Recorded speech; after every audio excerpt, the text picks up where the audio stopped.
Salut les amis, salut et bienvenue sur votre chaîne de l'information préférée Planet News. Et bien les amis, aujourd'hui nous ferons encore un petit tour du côté de la Côte d'Ivoire où nous parlerons de la saisie de plusieurs tonnes de drogue séquestrées en Côte d'Ivoire. En effet, le record de 2 tonnes de cocaïne en avril 2022 à Abidjan et à San Pedro n'en finit pas de faire des vagues en Côte d'Ivoire. Alors que les autorités judiciaires refusent de communiquer sur cette affaire, les fuites se multiplient dans la presse. De nombreuses personnalités du monde des affaires ivoiriennes seraient impliquées dans ce réseau. Une trentaine de personnes sont aux mains de la justice. C'est la seule information que le parquet d'Abidjan accepte de donner pour l'instant. Le procureur Richard Adou, se bornant dans un communiqué à menacer de poursuites ceux qui violeraient le secret de l'instruction. Il faut dire que par un jour n'est pas sans que la presse ne revienne d'une manière ou d'une autre sur cette affaire.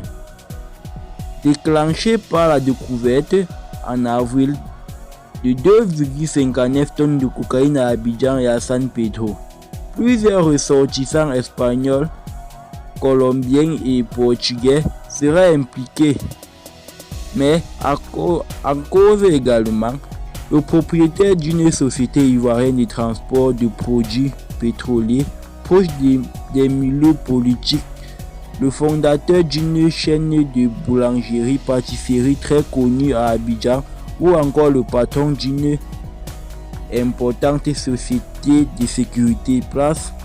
Des responsables de la police de San Pedro ont aussi été arrêtés dès les premiers pas de l'enquête.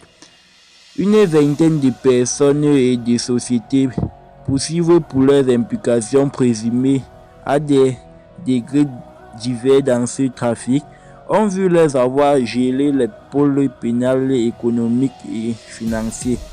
En 2019, les policiers ivoiriennes, françaises et italiennes avaient demandé en Côte d'Ivoire un réseau de trafic de drogue baptisé par les enquêtes, qui importait du Brésil la cocaïne cachée dans des engins de chantier à destination Abidjan et renvoyée en Europe.